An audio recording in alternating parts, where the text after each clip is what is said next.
Hello?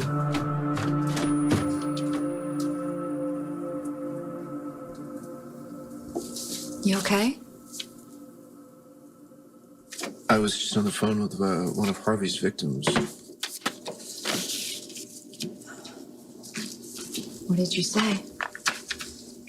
I said I was calling about Jim Harvey, and he said, I don't know anybody by that name. But I kind of thought that he might be lying, so I just blurted out, well, he's dead. And then the line went silent. And then he came back on the line and he said, could you please repeat that? And so I said, Jim Harvey is dead. How did he react to the news? He asked me who I was and why I was calling. And I told him, and you should brace yourself for this one, because it's kind of a shocker, but I told him the truth.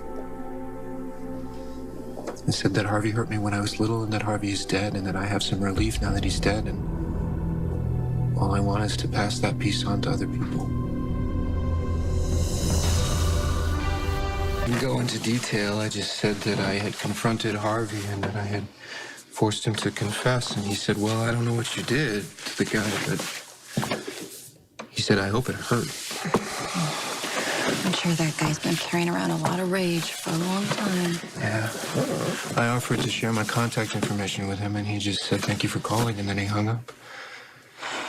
And after all this time, you could still feel all of the rage in his voice. Well, once he has time to process, I'm sure he'll be able to find the peace you were trying to deliver. I like when you do that. I like when you say things to try and make me feel better. Well, I happen to have an amazing bedside manner. Yes, you do. It also happens to be the truth. So that's it? The truth will set you free? That's what you're saying? Who knew? You want to tell me about the other names? Well, I got a hold of all but the last two of them. That guy there, Brian, he died a year ago in a car accident, so I couldn't talk to him. I talked to his sister. Oh, it's awful. And I didn't say that I was calling about Harvey. I just said, you know, that I was an old friend and that I'd lost touch. That's a good call. Yeah. And I asked Brian's sister what he was like, you know, if he was happy, if he had a good life, and she said that he was a happy guy. And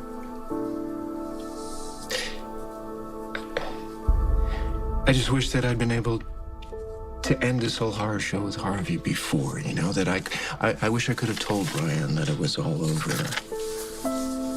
But knowing he had a good life, that's something, right? Yeah.